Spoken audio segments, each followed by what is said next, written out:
다 함께 신앙 고백 함께 하겠습니다. 전능하사 천지를 만드신 하나님 아버지를 내가 믿사오며 그 외아들 우리 주 예수 그리스도를 믿사오니 이는 성령으로 잉태하사 동정녀 마리아에게 나시고 본디오 빌라도에게 고난을 받으사 십자가에 못 박혀 죽으시고 장사한 지 사흘 만에 죽은 자 가운데서 다시 살아나시며 하늘에 오르사 전능하신 하나님 우편에 앉아 계시다가 저리로서 산자와 죽은 자를 심판하러 오시리라. 성령을 믿사오며 거룩한 공회와 성도가 서로 교통하는 것과 죄를 사하여 주시는 것과 몸이 다시 사는 것과 영원히 사는 것을 믿사옵나이다. 아멘. 찬송가 366장 함께 부르시겠습니다.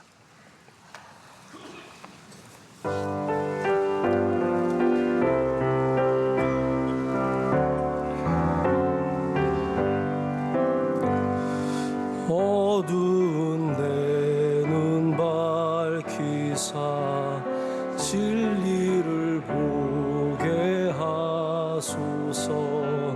진리의 열쇠 내게 주사 참빛을 찾게 하소서. 깊으신 뜻을 알고자 엎드려 기다리오니 내 눈을 뜨게 하소서. 성령이여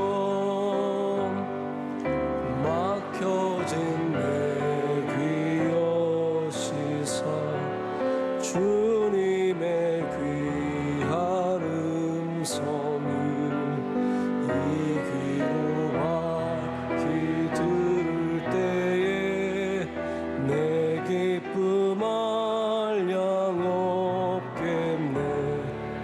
깊으신 뜻을 알고자 엎드려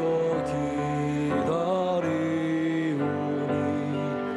내 귀를 열어주소서.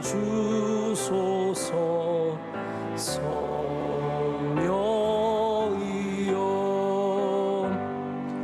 봉해진 내 입 여시사 복음을 널리 전하고 차가운 내 맘 녹여주사 사랑을 하게 하소서. 깊으신 뜻을 알고자 엎드려 기다리오니 내 입을 열어주소서.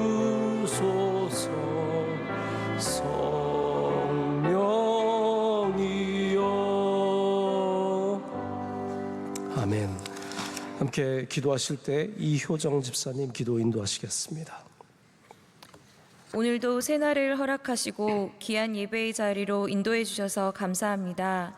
우리가 알고 지은 죄, 모르고 지은 죄를 이 시간 예수 그리스도의 보혈로 깨끗게 하시고 말씀으로 새롭게 하시는 은혜를 주옵소서. 아멘. 대한민국을 사랑하시는 주님, 정치, 경제, 사회적인 모든 어려움들이 안정을 찾을 수 있도록 은혜 주시옵소서. 담임 목사님 수많은 사역을 감당하실 때 넉넉히 감당할 힘과 능력 주시고 말씀 전하실 때 그 지경을 넓혀 주시옵소서. 원로 목사님 비전선교, 군선교 사역에 은혜 주시어 말씀이 전해지는 곳마다 예수 그리스도의 이름이 회복된 역사를 주시옵소서. 아멘. 산불 피해로 인해 어려움을 당한 이웃들을 위로해 주시며 문제들이 원만히 해결될 수 있도록 인도해 주옵소서. 해외 선교지에서 섬기시는 해외 선교사님들을 항상 영육간에 강건하게 지켜주시고 선교지마다의 열매를 맺게 하옵소서. 국내 기관 선교가 복음의 통로로 역할을 잘 감당하여 더욱 귀하게 쓰임받게 하시고 군장병, 해외 유학생, 수많은 환자들에게 주님이 찾아가 주셔서 크신 하나님을 의지할 때 문제가 해결되는 은혜를 주옵소서. 부활의 기쁨과 산 소망을 주신 주님, 오늘 하루도 주님이 주신 말씀 가지고 승리하게 하옵소서. 이 모든 말씀 예수님의 이름으로 기도드립니다. 아멘. 함께 보실 하나님의 말씀은 시편 119편 130절 말씀입니다. 119편 130절 말씀입니다.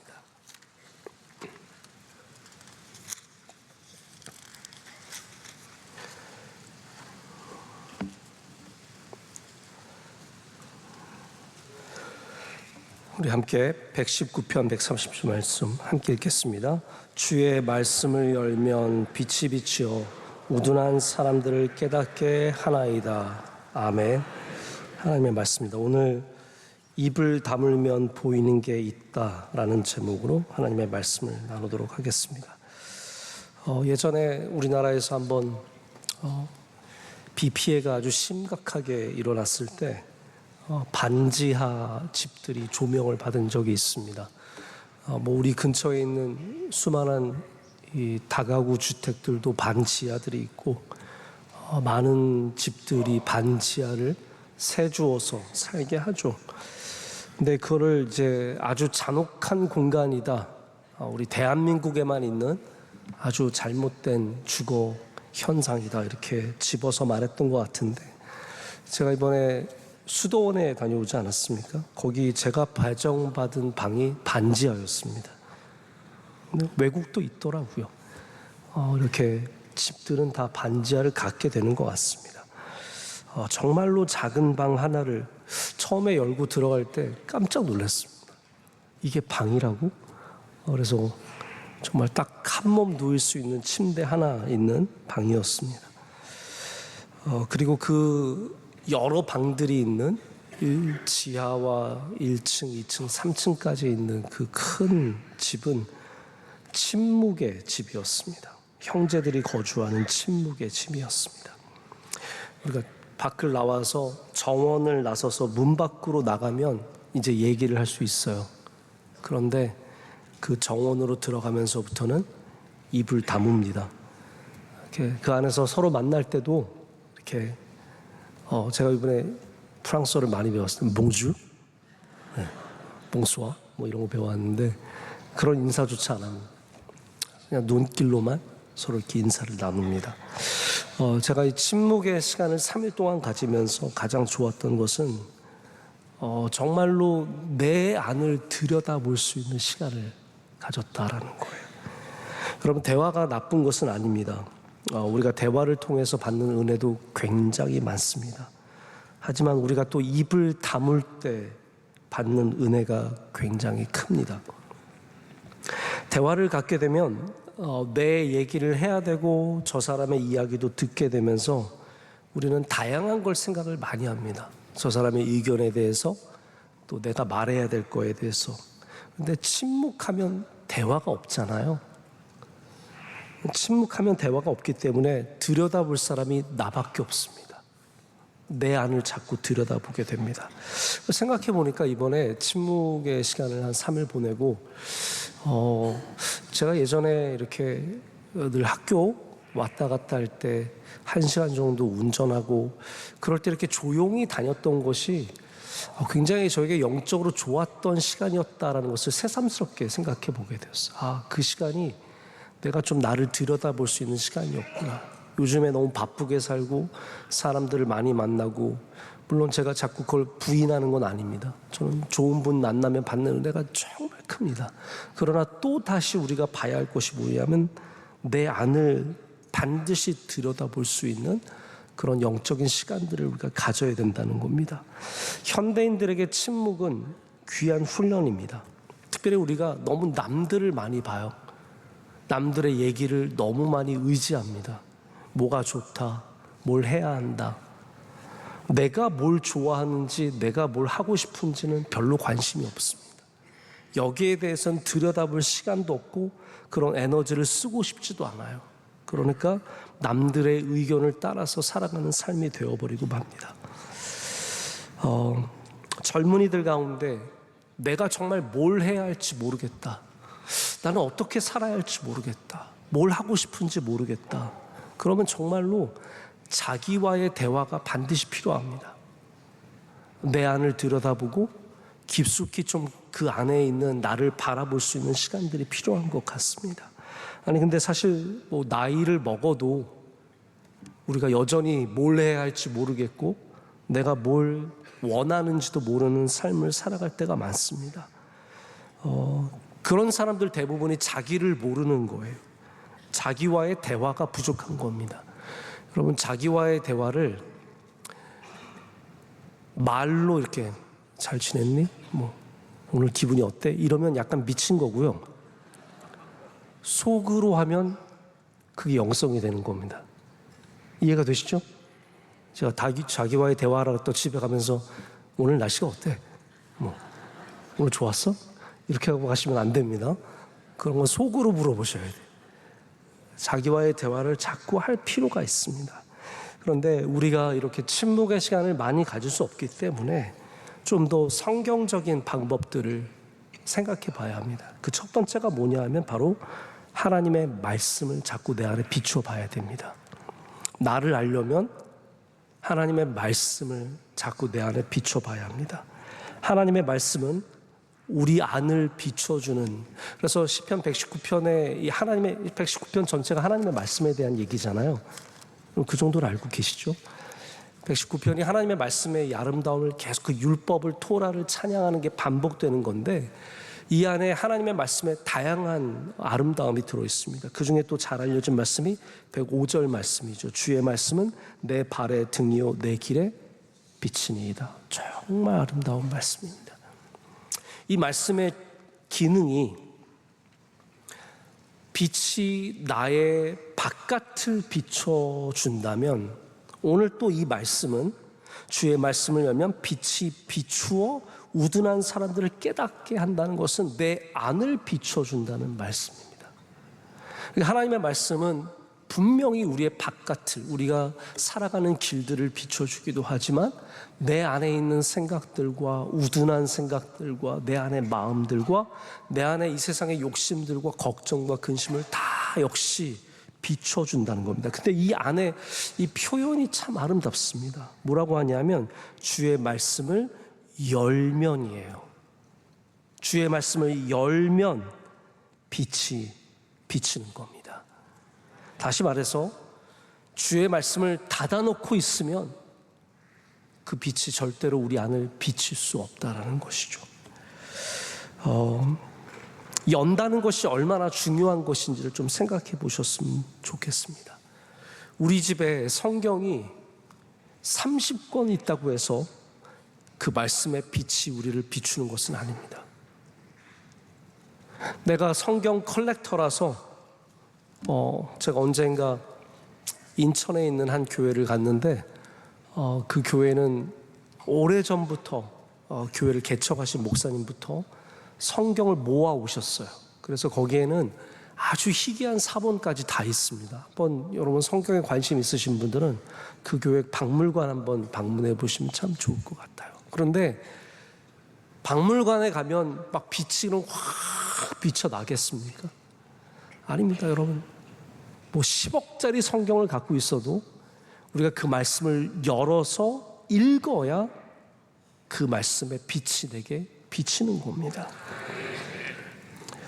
하나님의 말씀이 열려서 우리에게 선포되고 우리가 그 말씀을 읽고 그 말씀을 경청하고 그 말씀대로 살고자 순종하는 마음을 가질 때 오늘 이 시간도 여러분에게 하나님의 말씀이 빛이 되어서 비추어지는 은혜가 있을 줄로 믿습니다. 그러면 그 말씀이 빛이 되어 내 안을 비추면 우리는 내가 보지 못했던 내 안을 이제 비로소 볼 수 있게 되는 겁니다. 그렇게 보고자 했던 내 안이 하나님의 말씀을 읽을 때 비로소 보이기 시작하는 겁니다. 여러분, 자기가 자기를 다 안다고 생각하죠. 근데 우리는 자기를 잘 모릅니다. 이번 주 우리 3부 예배 정성진 목사님께서 말씀 전해 주셨는데 내 자신을 알라, 그거 아니었나요? 제목이? 네, 말씀의 내용 그거 아닙니까? 우리가 다 은혜로서 살아가는데 내 힘과 내 능력으로 살아가는 줄 아는 이 어리석은 생각들, 하나님의 말씀이 우리를 비출 때야 비로소 우리가 우리 안을 들여다볼 수 있습니다. 청교도들이 의외로 문학 작품을 많이 남겼습니다. 그래서 저도 이제 기도문을 참 좋아하는데 청교도들이 남긴 기도문들이 참 아름답습니다. 그래서 따로 책이 있고 전통이 그런 전통들이 많이 있습니다. 또 청교도들은 일기를 많이 썼어요. 왜 그런지 아십니까? 왜 청교도들이 이렇게 글을 많이 쓰고 일기를 많이 썼냐 하면 청교도들의 신앙 자체가 하나님의 말씀에 자기를 비춰보는 것이 신앙이었기 때문이에요. 항상 하나님의 말씀에 나를 비춰보기 위해서 일기를 쓰는 겁니다. 기도문을 쓰는 겁니다. 뭐 잘 아시겠지만 우리가 보통 청교도의 마지막 목사라고 하면 조나단 에드워즈라는 신학자를 꼽습니다. 조나단 에드워즈가 청교도의 어떤 마지막 주자로서 남긴 여러 가지 작품들이 있는데 그 중에 하나가 뭐냐면 그에게 제자가 있었어요. 데이비드 브레이너드라고 하는 젊은 제자가 있었는데 이 친구가 너무 순수하고 정말 예수님만 사랑하고 살다가 젊은 나이에 죽습니다. 근데 이 데이비드 브레이너드가 남긴 일기를 통해서 이 조나단 에드워즈 목사님이 그 맑고 순수한 영성을 보여줍니다. 그게 이제 데이비드 브레이너드의 뭐 일생과 뭐 그런 제목의 책이에요. 다 이런 것들이 나오는 이유가 하나님의 말씀으로 나의 삶과 나의 행동과 나의 말을 성찰하고 비추어 보는 이 신앙의 습관들을 갖고 있었기 때문입니다. 여러분, 내 입을 다물고 하나님의 말씀을 열면 보이는 것들이 있습니다.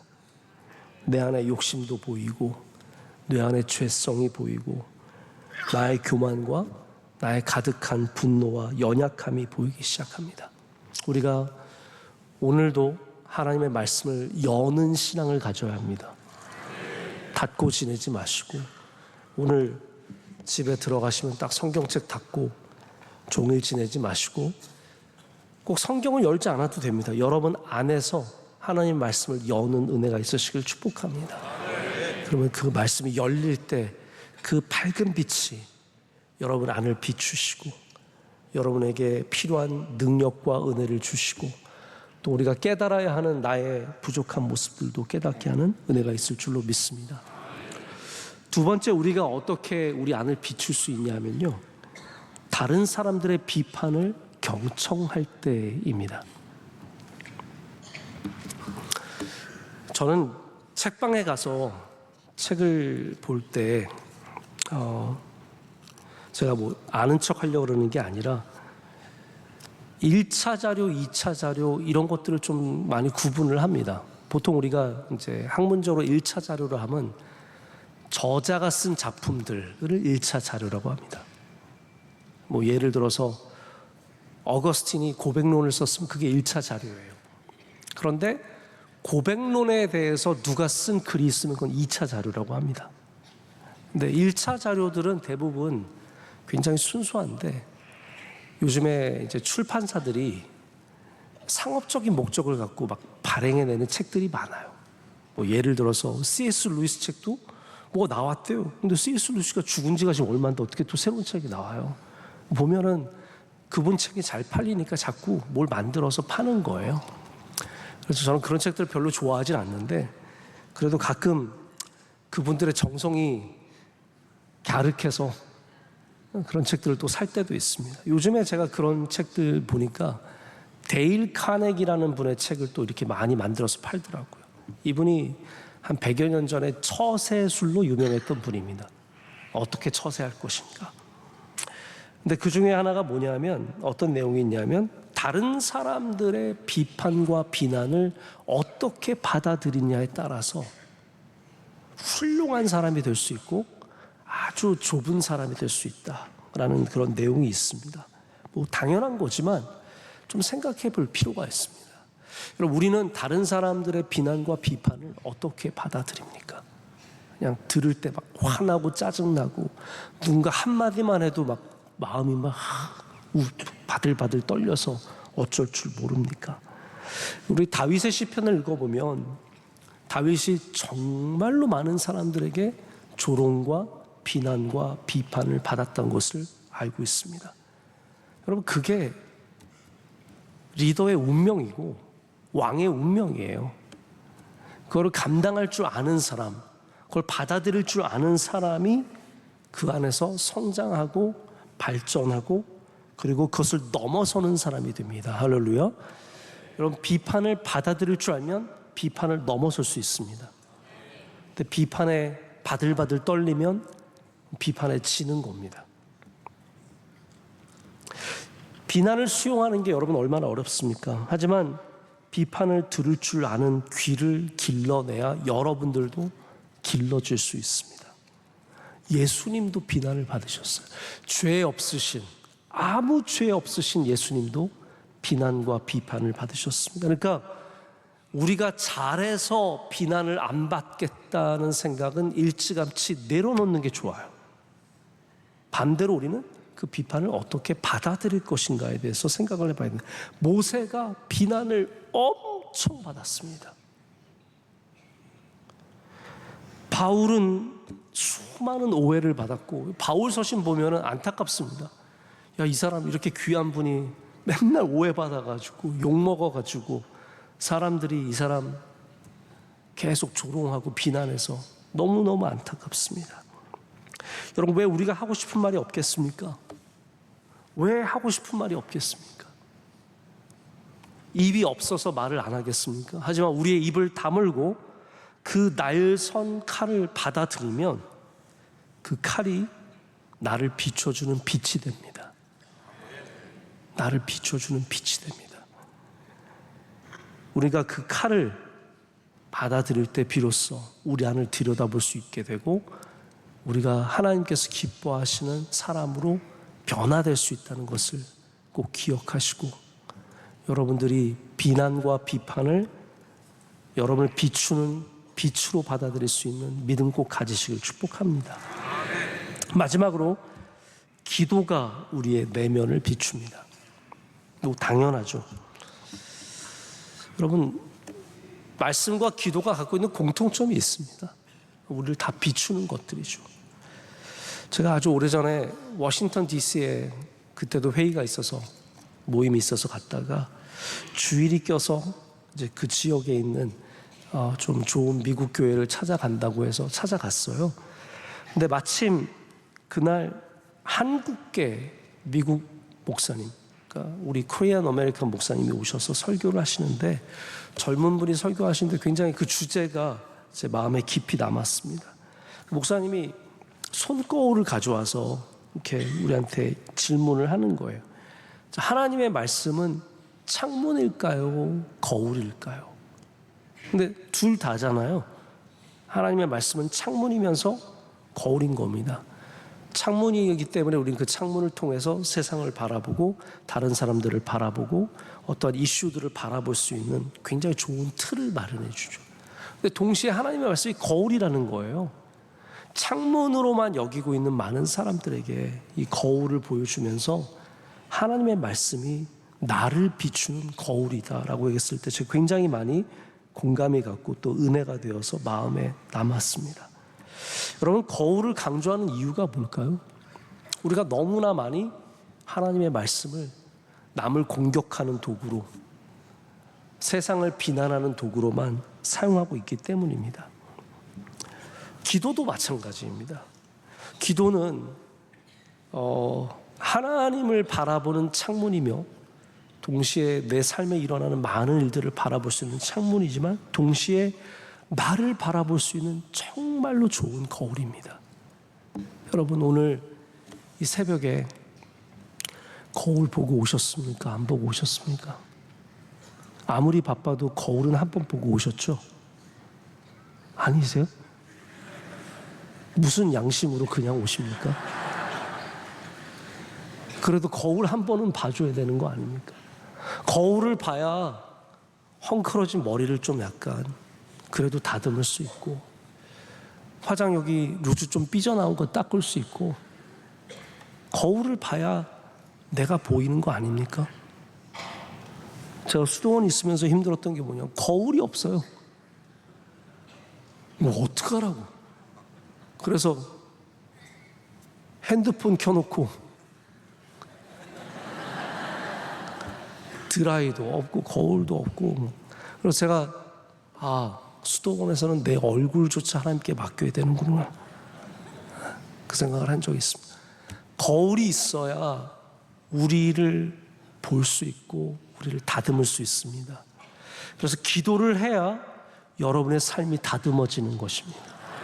기도를 하지 않으면 우리의 마음대로, 우리의 헝클어진 대로, 우리의 부족한 모습 그대로 살아가게 됩니다. 그러나 기도를 하면 내가 잘못했구나, 내가 부족했구나, 내가 뭐가 났구나, 내가 엄청 못생겼구나, 내가 엄청 화가 났구나, 다 보이는 겁니다.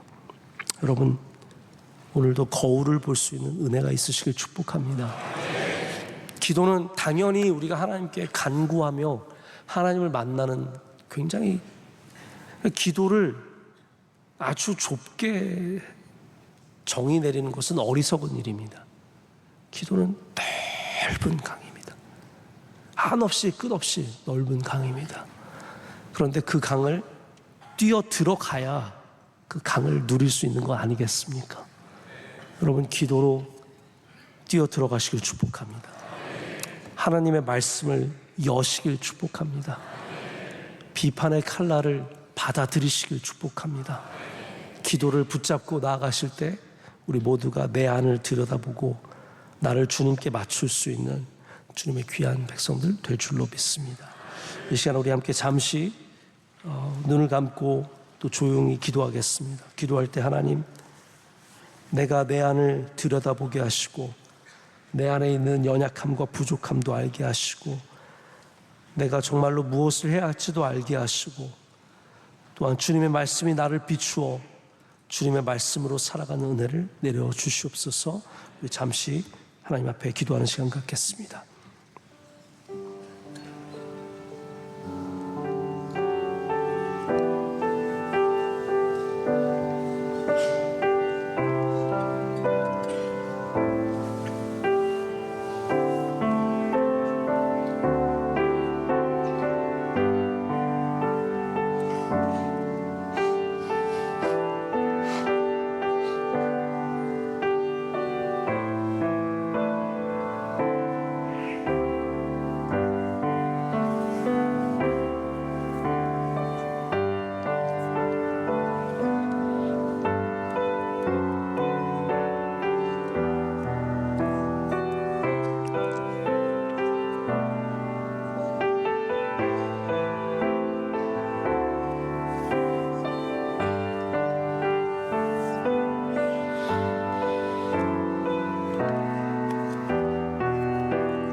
참 좋으신 하나님 아버지, 아침에처럼 신실하신 하나님 아버지, 오늘도 그 신실하신 하나님 앞에 나와 예배하게 하심을 감사합니다. 하나님, 이 시간 주의 말씀이 활짝 열려서 그 안에 담긴 아름답고 신비한 그 비치는 빛이 우리를 비치게 하시고, 또한 그 빛이 우리 안을 비추고 우리의 바깥을 비추어 하나님의 말씀의 능력으로 살아가는 주의 종들 되게 하여 주시옵소서. 하나님, 비판을 받을 때 아프지만 우리 그 비판을 받아들일 수 있는 용기를 주시옵소서. 지혜를 주시옵소서. 하나님, 기도하지 않아서 우리의 모습이 많이 헝클어졌습니다. 우리 다시 기도함으로 주님 앞에 바른 모습을 갖게 하시고 그 기도의 능력으로 오늘도 살아가는 은혜를 내려 주시옵소서. 하나님, 우리 대한민국 위에 주의 긍휼을 베풀어 주시오며 우리 명성교회가 주님께서 참으로 기뻐하시는 우리 주님을 흡족하게 하는 교회 되게 하여 주시옵소서. 어려움 중에 있는 수많은 이웃들, 가정들 위로하여 주시고 세임 주시며 능력의 손으로 붙잡아 주시옵소서. 우리 교회 안도 평안케 하셔서 모든 부서 하나하나가 영적으로 깨어있게 하여 주시고, 하나님, 우리가 전신갑주를 입고 이 영적인 전쟁을 잘 감당할 수 있도록 은혜 내려 주시옵소서. 하나님, 우리 성도들의 삶과 가정 위에 주의 한없는 은혜를 내려 주시옵소서. 모든 부족함과 궁핍함과 연약함 속에 주의 강하신 팔이 붙잡아 주시고 선하게 인도해 주실 것을 믿습니다. 주의 사랑하시는 동역하는 종들과 선교사님들과 모든 선교지 위에 주님께서 기름 부어 주시고 오늘도 은혜로 이끌어 주시며, 사랑하신 원로 목사님 신혼을 강건하게 붙잡아 주시옵고 하시는 많은 일들 가운데 주의 은혜를 폭포수같이 내려 주시옵소서. 오늘 기도하신 집사님의 기도를 흠양하신 줄로 믿습니다. 그 삶과 하시는 일들과 가정 위에 한없는 복을 내려 주시오며, 하나님, 날마다 깨어 기도하며 날마다 깨어 주의 말씀으로 살아가는 우리 모두가 되게 하여 주시옵소서. 예수님의 이름으로 간절히 기도드립니다. 아멘. 하늘에 계신 우리 아버지여, 이름이 거룩히 여김을 받으시오며 나라의 마옵시며 뜻이 하늘에서 이루어진 것 같이 땅에서도 이루어지이다. 오늘날 우리에게 일용할 양식을 주시옵고 우리가 우리에게 죄 지은 자를 사하여 준 것 같이 우리의 죄를 사하여 주시옵고 우리를 시험에 들게 하지 마시옵고 다만 악에서 구하시옵소서. 대개 나라와 권세와 영광이 아버지께 영원히 있사옵나이다. 아멘.